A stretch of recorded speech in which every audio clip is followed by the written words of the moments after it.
How to add clickable link on Facebook post. Let's get started. First, launch your Facebook app. Make sure you have already logged into your account. Now, at the very top, you're gonna find the option of what's on your mind. Click on that. Now, over here, you can add a picture, add location. You can use any of the option given over here, or you can just type in.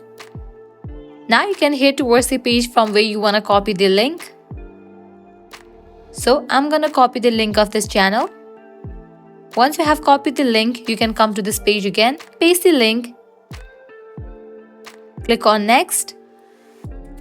You can customize these settings, who can see your post. Likewise, you can also schedule your post and then click on the option of post. With that, you have just added your Facebook post along with the clickable link. You can navigate to your profile page and check. Now, whenever someone will click on this link, the person will be directed to the website. So this is how you can easily add clickable link on Facebook post. If this guide helped you out, don't forget to like, share and subscribe to our channel. Thanks for watching.